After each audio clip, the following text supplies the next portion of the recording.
Hey everyone, Charlie here, and welcome back to another episode of Learn to Play Piano with Charlie, where we're going to learn how to play the piano, or at least talk a little bit about it. Before we start, you know what to do. Like, favorite, subscribe, smash that like button for the algorithm because, you know, the algorithm controls who gets to see the video. So thanks a lot, and thanks for sharing too, because that makes a big, it all factors into the engagement rating that it gives you.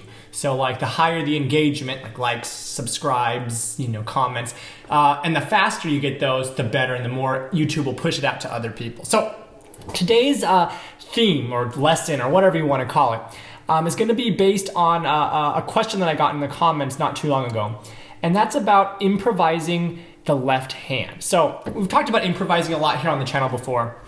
And improvising the left hand is something that can be a challenging thing. You know, you might have a melody that you're playing, but what are you going to do with the left hand?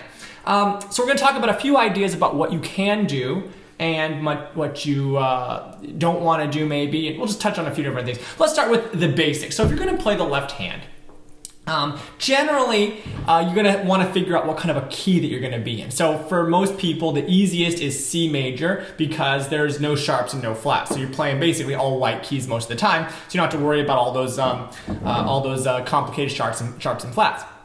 So if you're playing in C major, your number one key you're going to be in, your main key is going to be C major. So that's C, E, and G. So if you just play like a chord, C, E, G, you can play something along the lines of that and add a right hand, and that'll be very, very simple, and you've got a left hand accompaniment. So you can go, let's just make something up.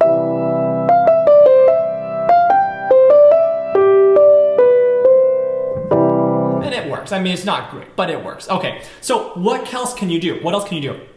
So we've talked a little bit about this in another video, but chord progressions can be very useful. So a lot of times, you know, you have like the chord progressions that a lot of pop songs use, right? Like 4 chords that like 99% of all music, pop music at least, uses. It's like, right?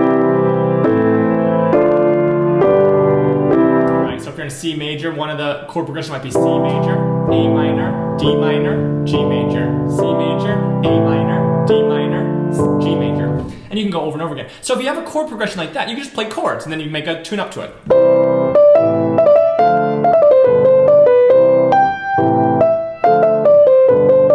Something super, super simple.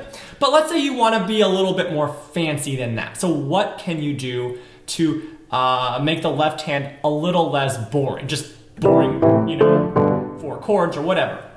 So again, we're kind of skimming over the whole chord progression thing. I think I talked about it in another video though, so you can check that out. But you know, if you have a chord or a few chords that you're kind of just, you know, mainly staying in, that can be an easy way to kind of start with improvising and then improvise a melody around that. But what can we do to actually make those chords sound better? Well, one easy way is to break the notes up. So instead of playing them all together, you can basically break them up into 3 notes. Right?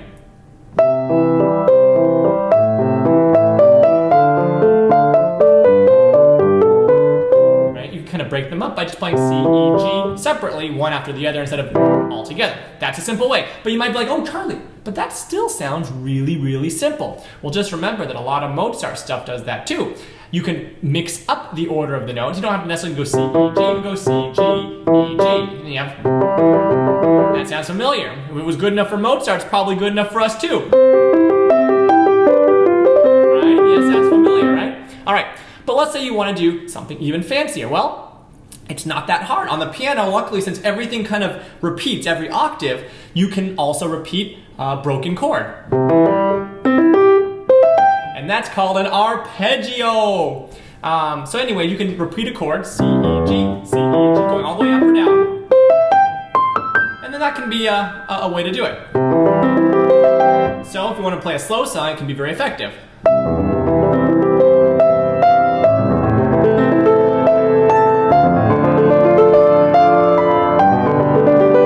Basically just taking those same 4 chords, but repeating them over and over and over again up the keyboard. That works. But you might say, well, Charlie, that also doesn't sound all that great. It just sounds muddy. And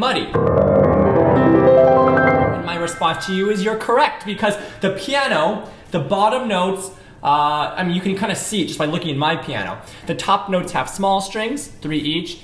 Then there's a little section where like there's two fatter strings, and then there's a bottom section that's just, you know, one big string per note.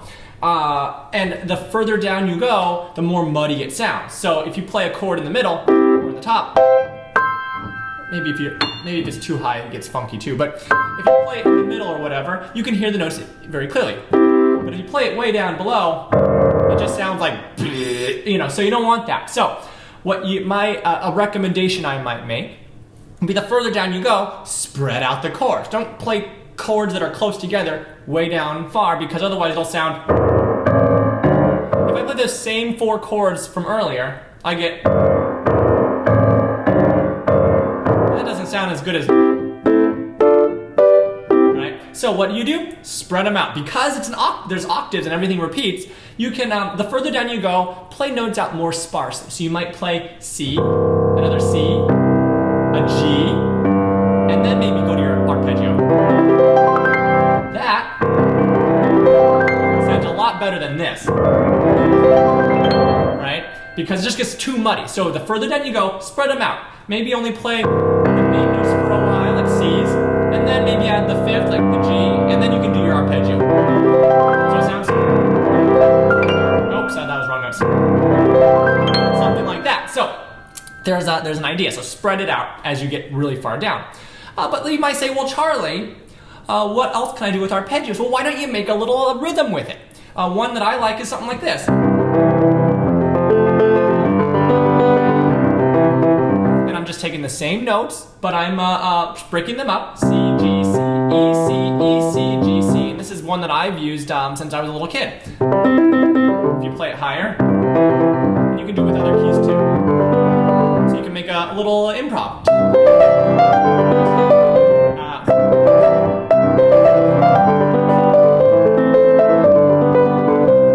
Use a slightly different key progression, but the same idea. What was the keys from earlier?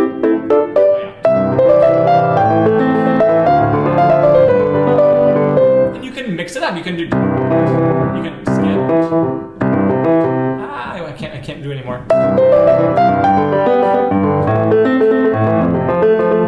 You can skip and jump around. You can really mix them up. Find what works good for you. That's one option.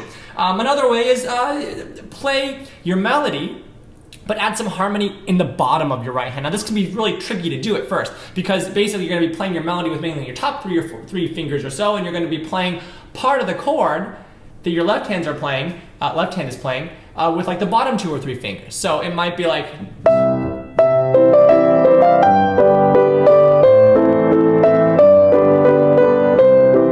So you're going to have to probably legato the top of your fingers if it's a legato melody, and. But this can add a little bit more,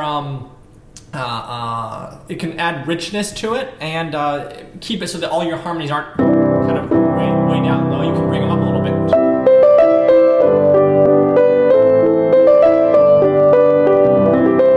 Right? By playing part of the accompaniment with the bottom part of your right hand. So that works too. You can also break up chords. Who said you have to just play the chord? You can make it into a march. Is this C, E, G, G, E, G, but splitting them up. Bottom note, top 2, bottom note, top 2. And you can, who said you have to stick with those? Remember, octaves repeat, so you can use any chords in the key, any keys in the chord, and it'll work. So you can do 2 hands. Or you can, if you can jump well, do the same thing in 1 hand. Or maybe add an octave on the bottom. For at least some of them, that is. You can also make the bass line a little bit fancier.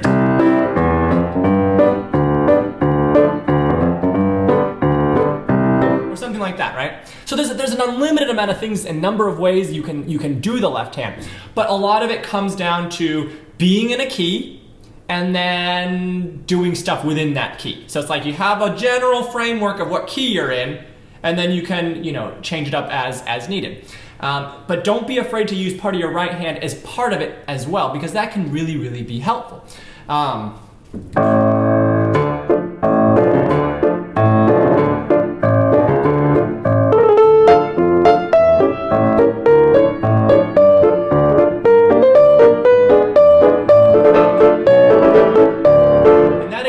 was using the right hand, the bottom part of it, to play a lot of the accompaniment as well. So it makes the chords sound fuller than if I just went.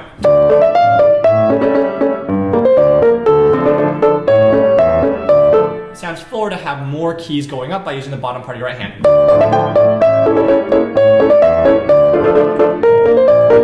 Whatever the notes were. Okay, so those are some ideas of stuff you can do. Now, what about things not to do? We kind of touched on one earlier.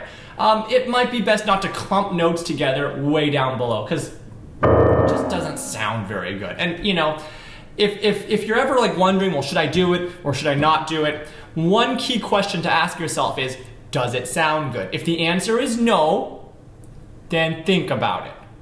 Think about not doing whatever it is that you're doing that doesn't sound good. I mean, sometimes you have to do things that don't sound good, but a lot of the times you can, you know, not do the things that don't sound good. So don't do things that don't sound good if you can. And let's see, is there anything else that you might not want to do? I mean, you can do all kinds of, you know, atonal stuff. I'm not really going to get into that because, again, I'm not a huge fan of super atonal music and stuff. But generally, you know, if it sounds good, you're probably on the right track when you're improvising. If it doesn't, you know, think, why isn't it sounding good? Is it because the notes are too close together? Is it because the rhythms aren't right? You know, what is causing that? And as long as you're within a key and it sounds good, you can do a ton of different stuff with your left hand. So, you know, the left hand can be very flexible. Now, we're basically only talking about left hand in an accompaniment kind of a role. And most of the time, whether you're playing improv or pop or classical music or whatever, most of the time the left hand is going to be more of a accompaniment role. I mean, there's times you can bring out melodies and stuff in the left hand, and that's great. But again, 99% of the time, your left hand is going to be mainly accompaniment. Whether you're playing classical music or some kind of pop or jazz, it doesn't really matter. It's most always going to be accompaniment. You can find ways to incorporate like melodies and stuff into the left hand, which can be great. But just know that most of the time it's accompaniment, and most of the time accompaniments go around, you know, chords and chord progressions and keys and rhythms and stuff like that. So if you find a rhythm that might work, find a chord progression that might work, and you'll probably be off to a good start. Now, rhythms are a whole other topic we could get into maybe sometime, maybe in another video. But find a rhythm that works, find a chord progression that works, and that might be a good starting place and find keys that work. That kind of fits into the chord progression thing, and that might be a good starting place for, you know, improvising with the left hand. So I hope this was helpful. Let me know in the comments what kind of cool, you know, ideas do you guys use with your left hand, you know, when you're accompanying your right hand most of the time in improvisations. You know, what you have any good tips or tricks? Let me know too. And I'll see you guys all later. Be sure to like, favorite, subscribe, and send this to people who you think might be interested in it. I can't talk any faster. And I'll see you guys next time. Okay, bye-bye.